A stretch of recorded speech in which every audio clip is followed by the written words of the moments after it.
किसी गांव में एक लड़की रहती थी जिसका नाम नीलम था। एक दिन वह अपनी सखियों के साथ कुएं पर पानी भरने गई। वहां सब लड़कियां अपनी सगाई ब्याह की बातें कर रही थीं।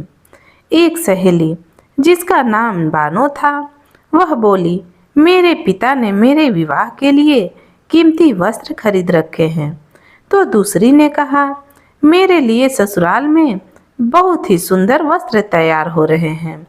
सारी लड़कियां बातें कर रही थीं। कोई अपने भाई की बातें कहती, लेकिन नीलम सारी सखियों की बातें चुपचाप सुन रही थी।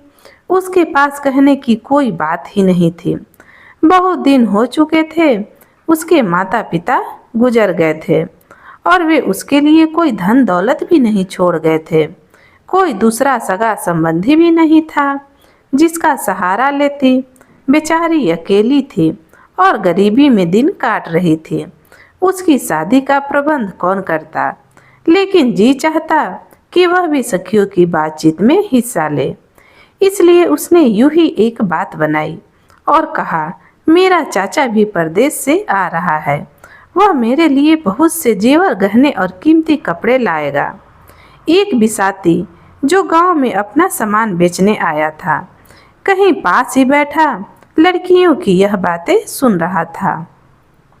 वह बिसाती एक चालाक ठग था और सामान बेचने के बहाने लोगों के भेद मालूम किया करता था, और जब उसका दाव लगता वह लोगों को लूट लेता। नीलम की बात सुनकर वह मन ही मन प्रसन्न हुआ और दूसरा दिन वेश बदलकर उसके घर चला गया। वह अपने साथ कीमती वस्त्र और आभूषण भी लाया था। उसने नीलम से कहा कि मैं तुम्हारा चाचा हूँ। कई साल परदेश में रहकर बहुत सा धन कमाकर लौटा हूँ। मैं तुम्हें अपने घर ले जाने आया हूँ। मैं तुम्हारा ब्याह अपने एक धनी मित्र के बेटे से करवाना चाहता हूँ। नीलम तो कभी अपने चाचा को देखी नहीं थी। वह सोची कि मेरी कही हुई बात आखिर सच हो गई। मैंने तो यूं ही झूठ बोला था। मन ही मन वो सोचने लगी। फिर नीलम बोली, ठीक है। बेचारी नीलम भोली भाली सरल स्वभाव की लड़की थी। उसने ठग की बातों का सहज में विश्वास कर लिया और उसके साथ उसके घर चल पड़ी। अब वे दोनों अपने घर की ओर जा रहे थे तो रास्ते में एक चिड़िया ने चींची करते हुए कहा, बहन, तेरी अकल कहाँ खो गई जो तू एक ठग से ठगी गई। नीलम पक्षियों की भाषा समझती थी।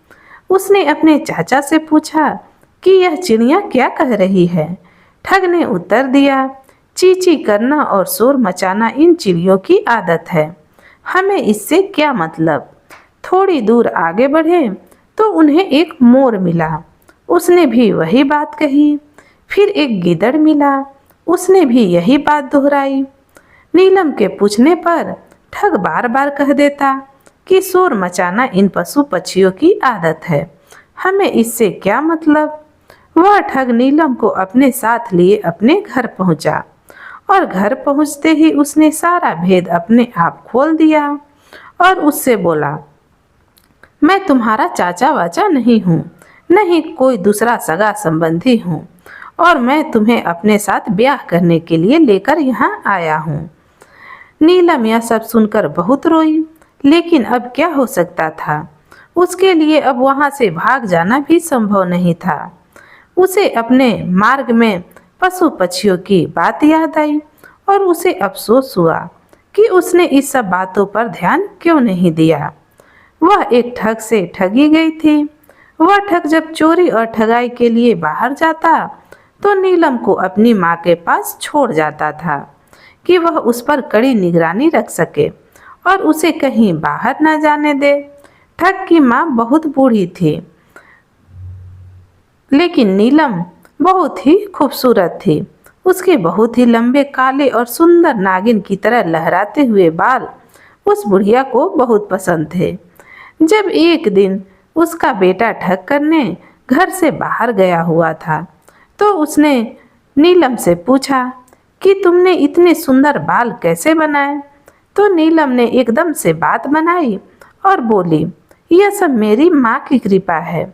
उसने एक दिन मेरा सर ओखली में रखकर ऊपर से मूसल मारा। जैसे मूसल मेरे बाल पर पड़ते थे मेरे बाल लंबे हो जाते थे। हमारे गांव में बाल बढ़ाने का यह पुराना रिवाज है। बुढ़िया बोली, मेरा सिर तो गंजा है, ओखली में सर देकर और ऊपर से मूसल मारकर क्या मेरे बाल भी लंबे हो जाएंगे? नीलम ने झट से उत्तर दिया, क्यों नहीं हो जाएंगे। बुढ़िया बाल उगाने की खुशी में ओखली में सिर देने के लिए तैयार हो गई। दूसरे दिन ठग जब काम से बाहर गया था तो बुढ़िया ने नीलम से अपने बाल बढ़ाने को कहा। नीलम ने ओखली में उसका सर रखकर ऊपर से धड़ाधड़ मूसल मारना शुरू कर दिया। मूसल की चोटों से बुढ़िया तड़पने लगी और फिर वहीं पर वो बेहोश हो गई। फिर नीलम ने बुढ़िया को वहां से निकालकर विवाह के वस्त्र पहनाए और घूंघट निकालकर दीवार के सहारे एक कोने में बैठा दिया। इसके बाद नीलम ने घर से थोड़ा सा घर धन और सामान समेटा और वहां से भाग खड़ी हुई। रास्ते में उसे ठग मिला। वह कहीं से चक्की से 2 पाट चुरा कर लौट रहा था। नीलम उसे देखते ही एक झाड़ी में छुप गई। ठग ने नीलम को देख तो लिया मगर पहचान नहीं सका। वह समझा कोई औरत किसी काम से बाहर आई हुई है क्योंकि नीलम ने घूंघट लगा रखा था। अब वो ठग सोचता है कि कहीं यह औरत चोरी का माल देखकर शोर ना मचा दे। वह खुद छिपता छिपाता हुआ अपनी राह चलता रहा। जब वह बहुत दूर चला गया तो नीलम झाड़ी से निकलकर अपने गांव की ओर चल पड़ी। अब इधर ठग जब अपने घर पहुंचा तो उसने नीलम को आवाज दी लेकिन उसे कोई उत्तर नहीं मिला।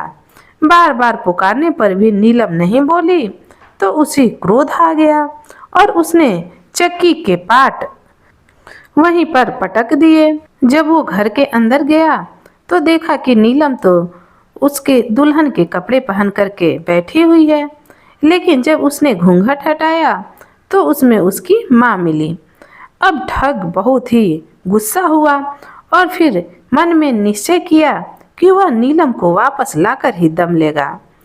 नीलम अपने गांव लौट आई तो ठग के डर के मारे अपने एक सहेली के घर पर रहने लगी।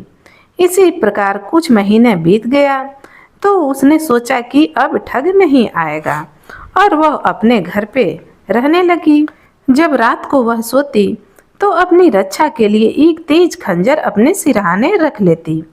एक रात जब वह गहरी नींद में सोई पड़ी थी तो ठग 3 ठग को लेकर आ गया और उन्होंने सोई हुई नीलम को चारपाई से बांध दिया और उसको उठाकर चलते बने। नीलम की आँख खुल चुकी थी लेकिन वह चुपचाप लेटी रही। जब वे लोग उसे लेकर जंगल में पहुंचे तो नीलम ने सोए सोए धीरे से खंजर निकाला और पिछले 2 आदमियों को घायल कर दिया। फिर उसके बाद वो चारपाई उनके हाथ से छूटकर नीचे गिर गई। जल्दी से उसने अपना हाथ खोला और एक ठग का और सफाया कर दिया। अब जो चौथा ठग था वो डर के मारे उसकी चारपाई वहीं छोड़कर भागते बना।